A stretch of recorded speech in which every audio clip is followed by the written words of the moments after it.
All right. Hello, everybody. I'm here with Petra Wille, who is also a product discovery coach. She also has a big focus on people development, so helping product managers and product leaders get better at their craft. I'm talking to Petra today because she has a book that's coming up, hopefully by the end of the year, designed for new product leaders. And I'm really excited to help her get the word out and explore a little bit more about who she is and what she's doing. So welcome, Petra. Thank you. Thanks for having me. All right, well, let's dive in. I know we've met a few times at different Mind the Product events. I admire your work from afar. You have a number of things that I think have been really fun and interesting, including your card deck, which we'll get into that. But I know a lot of people a lot of product talk readers may not be familiar with you or your background. So why don't we just start with, tell me a little bit about kind of who you are and what you're doing. That sounds like a great question to start with. Thank you. Who I am. So I'm based in Hamburg, Germany, which is on the European side of this whole product community thing, right? And I actually had a pretty common career, I would say. So I studied some computer science things down in southern Germany, and then I started over in a big German publishing house doing mainly concept work, and it was called project management at that time. And I really fell into love with, I was not the best developer in the world, I'd say. So, but I was really good in writing concepts and talking to people. So the talking to people bit was immediately something that, that I saw my potential could come into play for those companies. Talking to people was a thing that I love to do, and I still love to do. And then I just like followed down this rabbit hole of how can I do more of the talking, more of the concept work, really like inventing more on behalf of the user. I always felt this kind of, if the software was bad, I really had this physical pain and I really want to help them. So that helped a bit. And at some point in time, I thought it's worse. Should be my next career step should be in a proper company. So I decided to join SAP at that point in time, which was great, but a lot of user pain to observe. And what I really liked there was a pretty open company culture. So that was really helpful as my first stop in a corporate environment, really so many seniors to help us juniors learning how to be an employee, how to be a good consultant. I was technical consultant back at the time, traveling to a lot of clients all over Europe. So that was a nice learning. But on the other hand, I learned how long it can take to really help the user down there if you're working for such a big corporate, right? So that drove me nuts. And at some point, I just couldn't stand the traveling and all this kind of user suffering for that long period of time. And I decided to join a smaller startup, which was a company called Zing. And they're doing something quite similar than LinkedIn does on an international scale, but they're more known in the German or European market. And it was an 80 people startup back then. That was my first real product management role. So that was the title back then. And I learned a lot from Marty Kagan. He was one of the coaches there, so that helped a lot. And other really great product minds. So I really could pick up the craft from some of the thought leaders, I'd say, and that helped a lot. And due to the fact that it was such a small company, we really were quick in experimenting, and I could try a lot of frameworks and methodologies and tools, and this still helps. And then I went on a product leadership journey, so head of product in a small startup. Helping them, then being general manager at this startup. And then finally, I decided to launch my coaching and consultants business, which is 7 years back from now. Wow, I love that we started with this question because I see a lot of parallels. So I don't have the big SAP company kind of experience, but I did spend most of my career at early stage startups. I started in product. I moved into management roles, and then moved into coaching. So let's dive into this a little bit. So I definitely heard in your story about the why behind SAP to this startup. Tell me a little bit about what motivated your shift from product into a GM role. Actually, investors forced me to kind of, or they talked me into it more or less. Again, it was the communication and talking to people bit, which was missing at that point in time for the company. And they were like, okay, they grew up, they grew to the scale up phase. And the founder was no longer the perfect person to actually be in that role. So they needed somebody with a bit more, yeah, maybe the corporate background helped here as well, and somebody who is really like able to, I don't know, talk to all the people in the company, align them behind one shared goal, and then really rally them to get there. And that was something that I was good at that time, or at least better at than the founder was. So, and then that's how they motivate. I had this kind of female imposter syndrome kind of as well. So the shareholders really had to convince me to do it.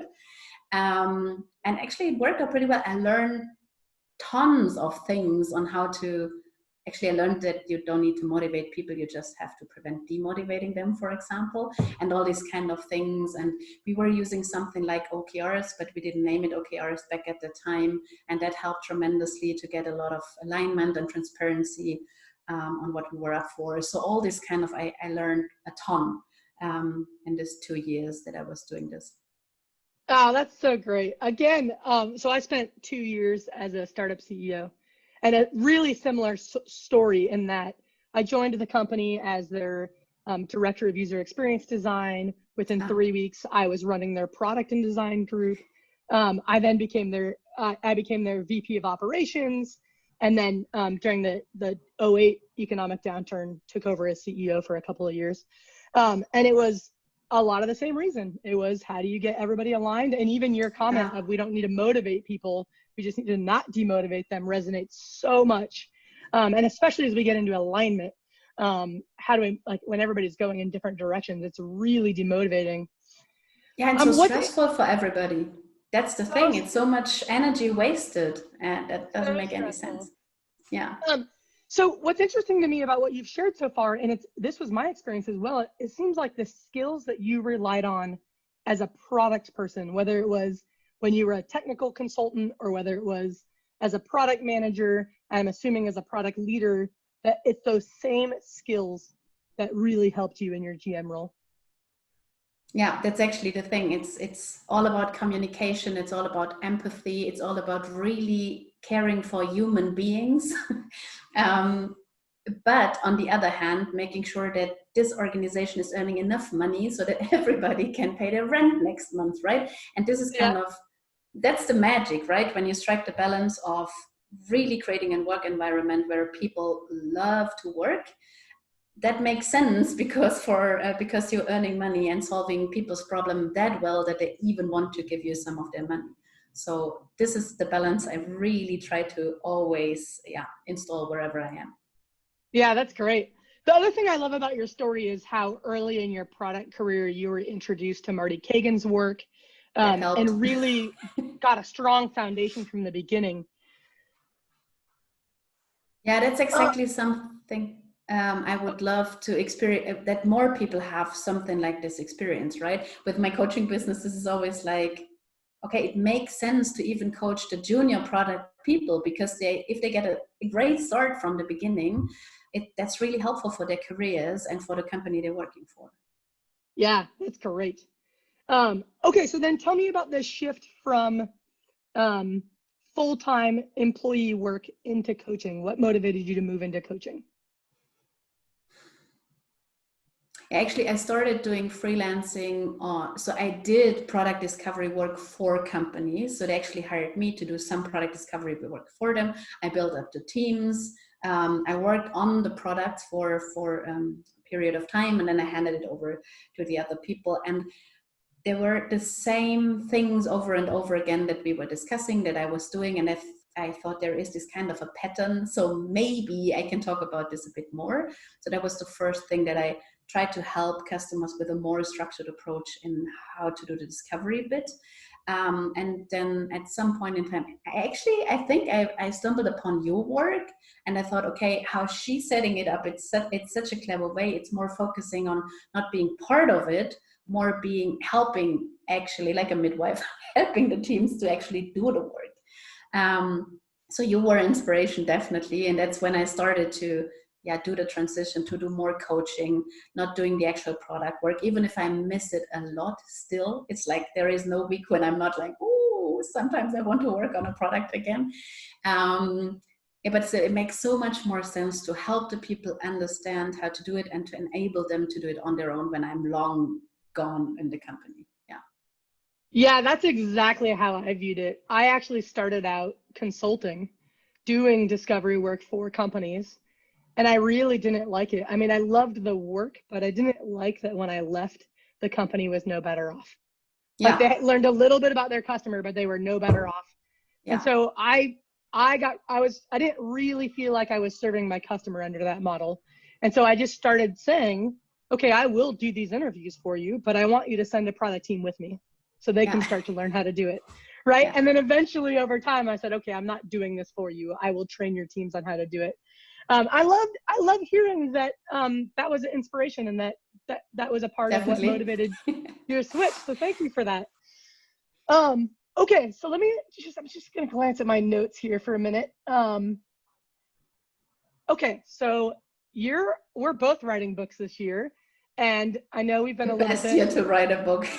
the best. Not. Yeah, exactly. Not. A very bizarre and stressful year to be writing a book. And I know we've been a little bit of book writing buddies here and there. I would love to hear writing a book is a ton of work. Why are you writing a book?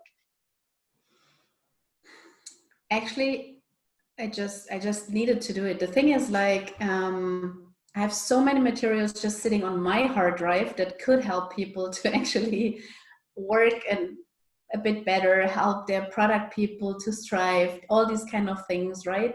And I have I gave so many trainings on that, so the material is already there, but currently it's just like buried somewhere on my hard drive. And I thought about at some point in time, I will write all of this up. And then I thought about blog posts, but then I realized pretty quickly that it's too massive for a blog post and it would take me nowhere.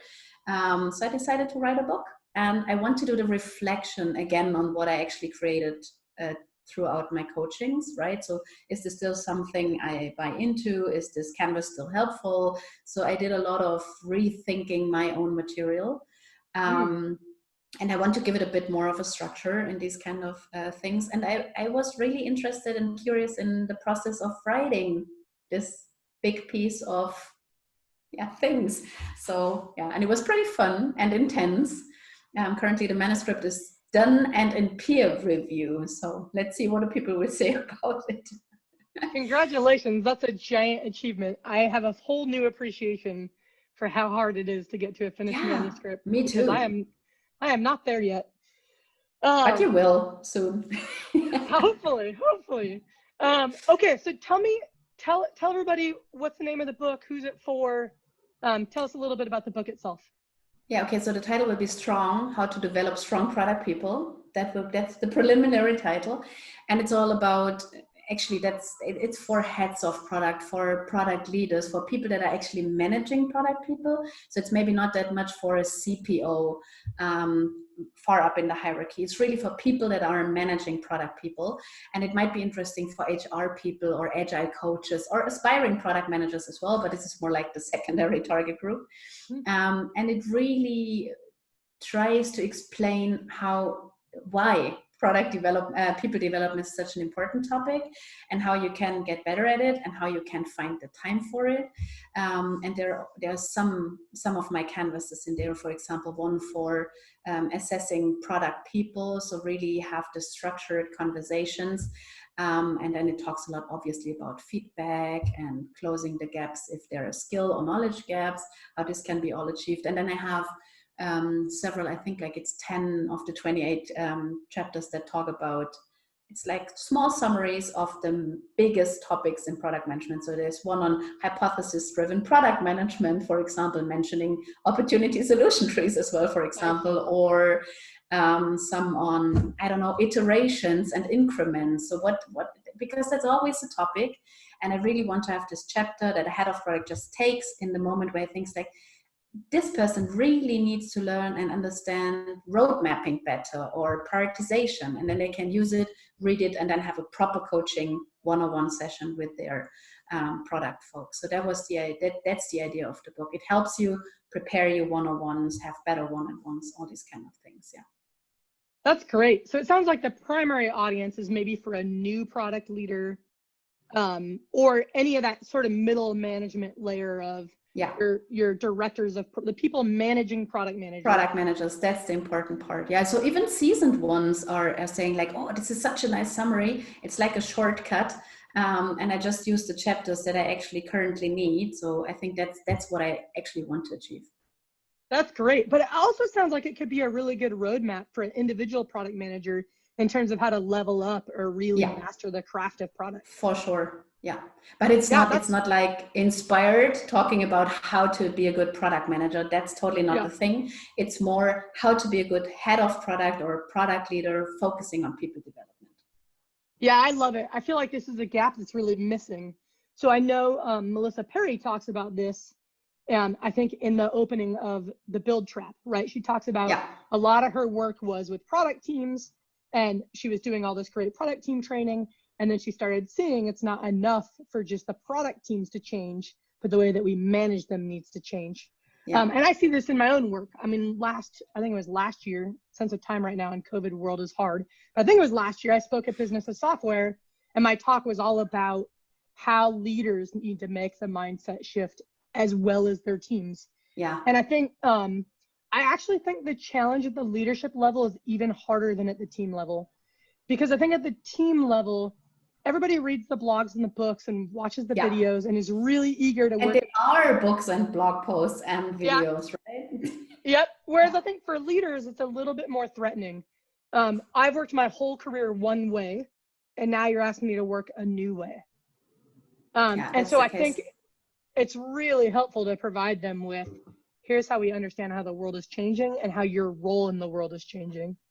Yeah, and it's like, so Marty's new book, Empowered, will be talking about all these concepts on a more philosophical, so I've already read it, it's talking about most of these topics as well, but on a philosophical scale, right? And my book is more like really the hands-on thing. So if you need a canvas, a tip, a trick, how to do it with your product manager in the next one-on-one session, right? So it's super hands-on. And they both go well together, I'd say. So that's pretty cool that we are kind of publishing books at the same point in time, talking about the same topic, right? Because he as well talking a lot about it. It's important that all the product leaders, or let's call people managing product people, get smarter in what they're actually doing. And that's the next big thing. All of us should be focusing on. Yeah, so let's give a little context for viewers. So we were both early reviewers for Marty's upcoming book. So Marty Kagan has a book coming out, I think it's early December. It's called Empowered. It's called Empowered. You actually can pre-order on Amazon. We'll go ahead and give Marty a plug there. Yes. It's excellent. And it's as good, if not better than Inspired, I think. And I think what Marty Kagan and all of SVPG excel at is the what and the why. They're our missionaries. And I think a lot of the work that I have done has been how to fill in the how for teams. And it sounds like you're trying to fill in the how for leaders. For the heads of product. Yeah. Yeah. I love how you put it. Yeah, that's exactly. Fantastic. That's what I want to do, because sometimes they just struggle. So many product leaders have never been product managers. So a lot of them are just like business folks or coming from the marketing side or whatever. So my book is kind of explaining super basic product concepts to them, and then help them to still coach their people on these kind of things, right? Because this is super hard to do. How should you coach somebody on something you never ever did? And I try at least to explain the concepts that product managers are using, so that you can help the ones that are not senior product people already, or tips and tricks and how to connect them with peers. Mentoring is always a thing, all these kind of things. Yeah, that's great. Okay, I'm really excited about this book. Cool. For viewers, if they want to is it available for pre-order? Can they join a wait list? No, but there is a wait list. It's strongproductpeople.com. So you can sign up for the wait list. And yeah, there will be a pre-ordering at some point in time, but Okay. as I will be self-publishing, that takes some more months. Yep. And your goal is to have this available before the end of the year. Yeah, that was my goal. I currently was told that it takes 22 days to get it printed currently on Amazon, which is kind of a bummer, but that's due to COVID. And so let's see, but that's my goal. Yeah, perfect. And I understand. I mean, I tell people my book's coming out early next year and I'm not even done writing. So we'll see what happens. At least you have a full manuscript and you're ready to work through the mechanisms of how do you get it out in the world.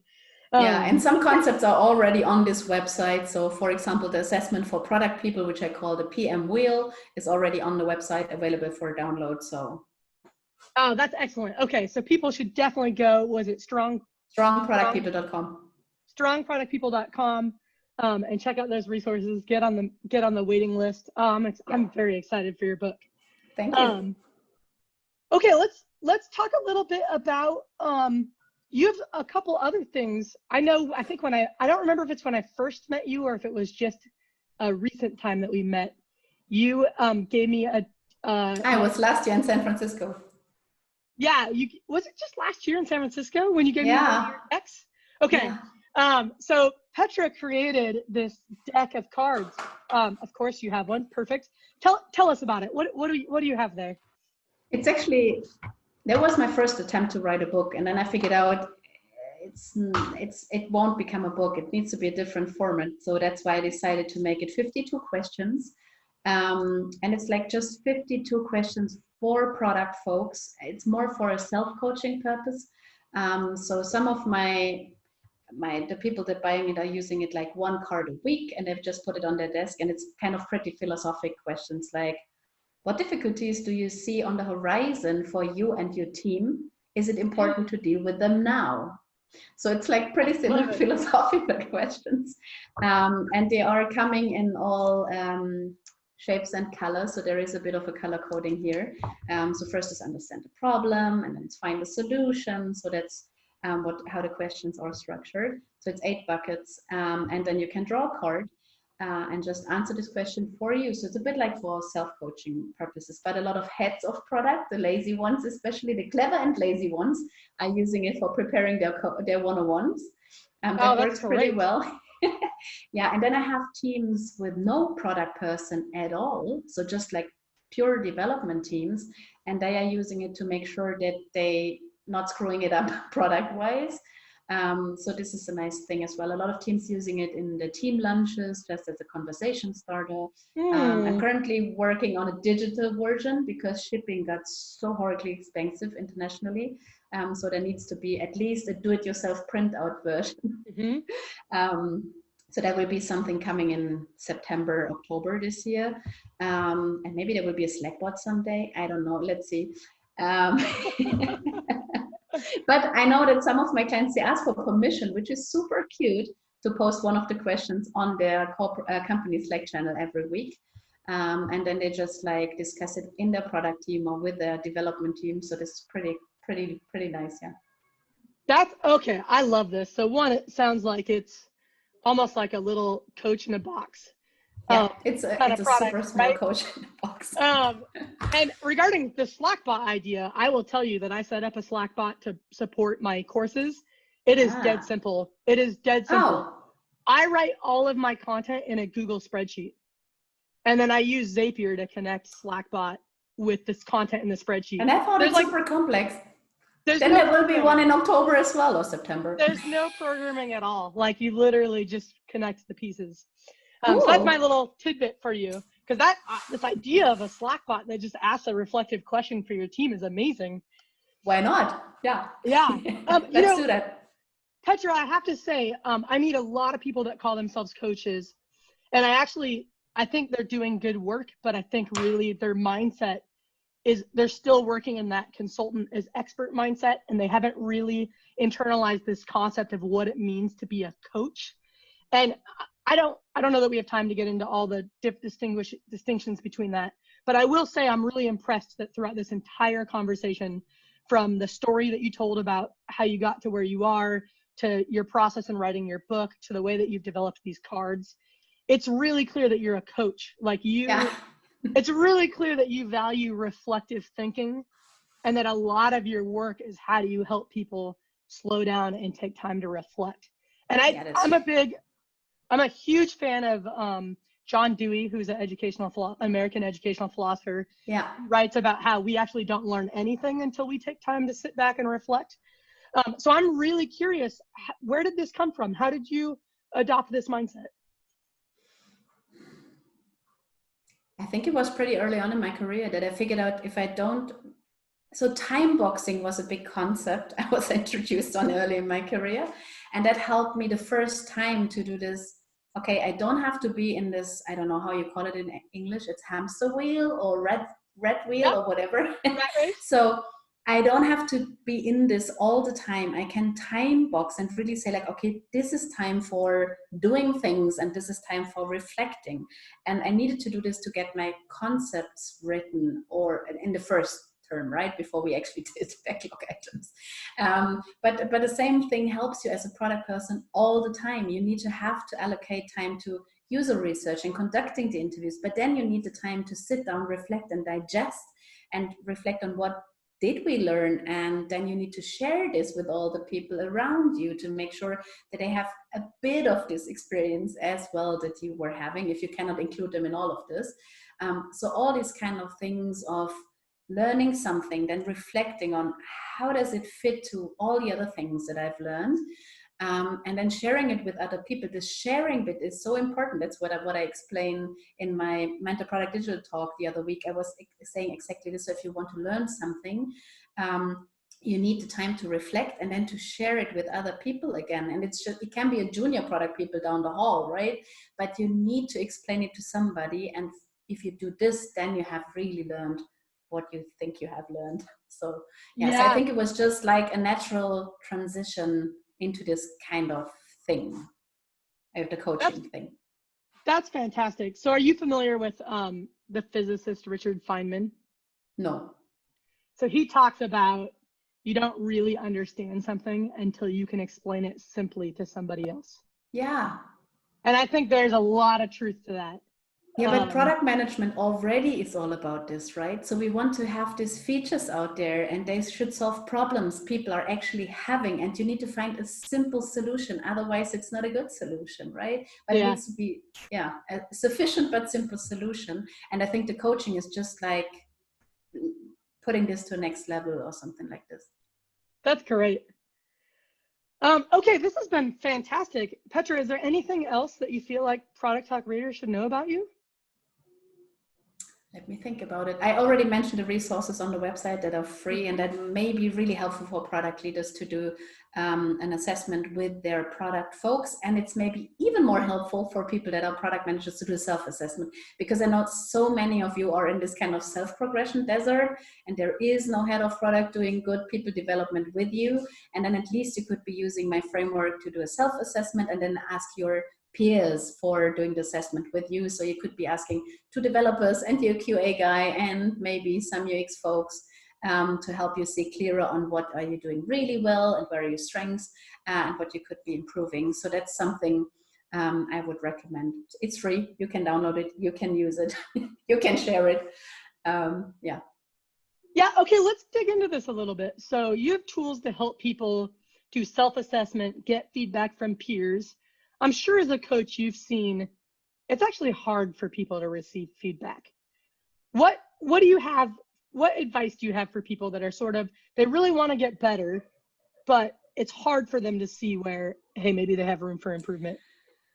I have the experience that it's far easier if they get the feedback in a structured way, because then it's not so likely that they take it personal, right? So if you're asking the developers for a super open-ended feedback, that's maybe harder to take than handing them this framework and say like, can you please fill this out and let's discuss what you actually did? Because then it's more about like, okay, you rated me a 5 here, why is it? And then you're talking a bit more about why this was, and then you can take it on or you can just leave it like this. And if you're asking several people, that helps a lot to get your, I hate this 360-degree thing, but that's actually what it does. So it kind of structures the discussion, and it makes it less personal, and it makes it even easier for the other person to give the feedback, because it's, I don't know, it's so many questions in this document. So it's like, that's the questions for Okay. one of the 8 buckets. So it's a lot of things the developer can think about, and it's not that much of personal feedback. It's more like, how are they seeing you and your role as a product manager. So it's not that much of personal feedback. It's more like, yeah, feedback towards your product management role in this time. I think feedback is harder to take if it's like behavioral feedback or really like personal feedback. Then it's harder to take. Yeah, and that's just something people need to learn over the time. And it's still, I struggle with this massively as well, all the time. Yeah, one of the so I have a course to help teams practice customer interviews. And one of the things I encourage when I'm working with the team is that they rotate who does the interview, and that the other people give the interviewer feedback so that they're all continuously getting better. And inevitably, this is hard for them to do. Nobody wants to give their peer critical feedback. But what I do is I have a video of me interviewing somebody, and then I point out my mistakes. And I remind them that I've been interviewing for 20 years, and I've nerded out on all the books and research on how to interview well. And it doesn't matter. Like, I still make mistakes, and I will always make mistakes. And so I think there's this mindset of you're never going to be perfect. So this feedback is just getting you a little bit closer, like 1% better. Yeah, and it always, for me, it always helps to tell them that they should tie it back to their bigger goal, right? So they should think about, okay, what do I want my career to look like? And then there needs to have feedback needs to happen for them to progress, right? And this helps if you get negative feedback. The question is, is there negative feedback? But if you get negatively connotated feedback, it's always tie it back to your bigger vision, because it will help you get there. And not all feedback is equal. You can still decide to totally ignore it. That's perfectly fine. You don't need to react or act on feedback that is given to you. Yeah, I think that's the other really important piece, is that you got to consider the source. You got to consider the context. How it is to you. Does it support your personal goals? There's plenty of things that we're all not going to be very good at that we don't necessarily need to get better at, depending on where we want to go and what we're doing. Yeah, that's a great point. Okay, well, Petra, this has been absolutely wonderful. For everybody watching, I strongly encourage that. I really recommend that you go check out strongproductpeople.com, that you check out Petra's free resources, that you sign up for her book waiting list. I am eagerly awaiting her book, and I'm sure it's going to be fantastic. Working hard Petra, to get this together. Yes. Petra, thank you so much for joining me today. I really appreciate it. Thank you. Perfect.